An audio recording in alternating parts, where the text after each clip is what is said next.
What's up guys, Rainer here, welcome back. Today we'll be playing as Ra, because I've never actually think I've done an actual guide for Ra, as far as how you should build him. I'm using the Ra America skin, because, I mean honestly, if you had Ra America skin, you shouldn't use any other skin with Ra. Doesn't matter if you got any of those promotional ones. This is the right one to choose. Let's go through his abilities real fast, even though I've probably done like 4 videos on him. First one, Speed of Light, his passive. Every time he uses an ability, his movement speed increases.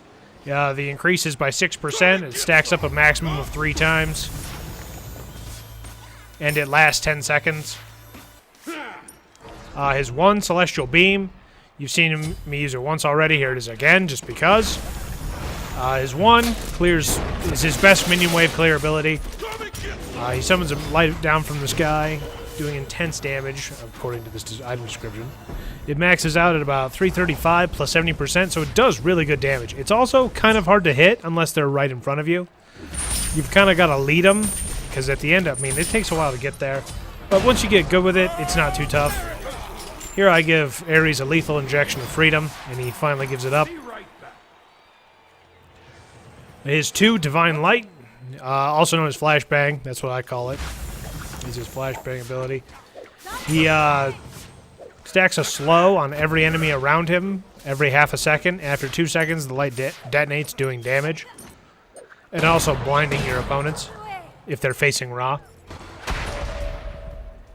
The slow roughly is 5% per stack, so you can get a total of 20% slow on it.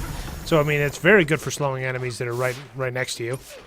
The damage it does maxes out at about 220 plus 30%, so the scaling's not really good, but the base damage is very good. It works very good in situations where you want to slow enemies down that are chasing, or if enemies are chasing you, because typically, if the enemies are chasing you, they're looking at you. So when the blind goes off, you can typically slip away. Jumping ahead here, because that got boring and I just went back to base. And moving on in his ability list. The 3, Solar Blessing. You've seen it a few times. Drops it down a circle on the ground here. And any of your allies standing in it are healed by maxes out about 60 plus 15%. It lasts about 6 seconds and it does about 68 damage plus 20 per tick.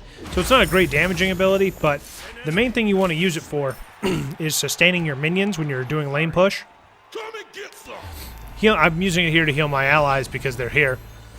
And I mean that's kind of the way you use them in both arena and assault. But when you're pushing lane, that's really what you want to make sure you focus on, is drop it down right where that first minion line hits. And typically your 3 will keep your front minions alive while you kill the rest of the minions in the wave. You don't really want to use it for wave clear because it doesn't do a lot of damage. But healing your minions, it does very good at that. It does really, wow, grammar and such. It does very well at that. Nope, that still sounds stupid. I don't care anymore. Moving on, his ultimate. Searing Pain. You've seen it like once already when I drop a big snipe down. There it is right there. I whiffed it, but I wouldn't say whiffed it. I would say Neith died before I hit her. It maxes out at about 700 damage. Plus 100% of your magical power. So it's a big chunk of damage that you can just blast off of an enemy when you get it up to max rank. It's his ultimate ability. You know how it works. It's just a big shot. And it's practically instant once it leaves him, unlike his Celestial Beam here. So you've only got to lead if they're out away from you. Let's go into a build. Now this build's a little bit unorthodox, but it's one that I've actually started to enjoy as I've played Ra more. You start with Vampiric Shroud because he's very, very good at wave clear. Once you get a few points into his 1, he does a very, very good job at wave clear. Here you can see I'm dropping my stun down, or my slow, to slow down Hades. And he still picks up the kill, but we managed to drop him as well. Your second item you're going to pick up Warlock Sash, just because you're getting minion kills anyway, so you're going to be stacking. And Warlock Sash does a very good job at helping Ra sustain, because he's a very ability spam heavy. Third up, we're going to have Shoes of the Magi, because, you know, boots. We're going to cover basic cooldown with our next item, Breastplate of Valor. It's going to give you a little bit of extra protection and some bonus mana on top of that. So it also stacks very, very well with the Warlock Sash, because the Sash gives you magical power and health. So this is going to provide you with the extra mana. Also, shout out to the American flag there in his 3. Thought that was very cool. Bancroft's Talon for his 5th item. So basically, as your health gets lower, you do more damage, so you can stay in the fight much, much longer. And your final item, Rod of Tahuti, which is really going to help that burst late game. One thing that people don't know a lot about Ra is he can be very, very mobile with his passive. So you can drop his 2 to get the slows, drop his 3 to heal.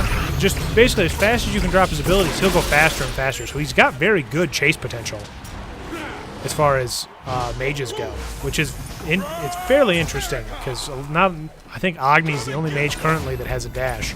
If I'm wrong, comments below. But there's 60-some gods now, so it's kind of hard to keep track. So as far as abilities, the way you're going to want to level Ra is you want to level his 1 first, followed by his 3, and then his 2. And then you want to put your priority in his 4, 1, 3, 2. Just so that gives you a lot of good wave clear early on to help with lane pushing. And basically, if you get good enough with Ra, he's still very, very top tier as far as viability goes. I think I was watching Pro League recently, and one of the pro teams had Ra on their team, and it was, you know, I mean, he played very well. Ra's still a very competitive god in the Pro League. Anyway, let's talk about some gameplay here because that's all I've really got to say about Ra. Okay. So basically, what I'm doing is I'm pushing with the minion waves as you would in normal combat. The fight's going down up here, so I drop all of my abilities, the heal down, and I hit big snipe there with my ultimate on Scylla. Scylla, a very low health squishy mage, probably one of the squishiest. Ares comes in and drops his ultimate. I pop my beads so that I don't die. My team's just kind of here, so I'm dropping the healing down as we go, just so that whatever they can get is what they can get. My arm twitched there, and I missed my Celestial Beam, costing us the kill. It happens occasionally. I drop my 3 down there so that our minions get healed up as they're fighting that enemy minion wave, and then I'm going to back to base because I'm out of mana. Jumping ahead here as we come out of base, I've picked up my next items in the build with Rod of Tahuti, and basically start throwing in damage where it can be done. Athena uses her ult on me, so I walk up and let her hit the minion wave. Ares is over here getting slowed because he was way in over his head. We're not going to let him get away. Xbalanque and Nemesis make sure of that. Focus him down, we get the kill. I drop my healing down just to keep our minions healthy. I mean, you can see how much healing it does. Basically, it just allows the minion stack to get unreasonably high. Just missed the snipe by a couple of inches there, but we still pick up the kill on Neith. Basically throwing the damage where the damage can be thrown. Pick up a kill on Hades there with my 3. And basically just trying to keep our team healthy. One of the best moves that I can pull off in this matchup is because Hades has his ultimate. Is you'll see that Hades drops his ult and then I drop my healing right on top of it. It happened earlier, but there it is. Anyway, the enemy team surrenders with like 200 and some tickets left. Probably the fastest win I've ever had in Arena. At least in a long while. So, that's been Ra. Thank you guys for joining me. I will see you guys next time.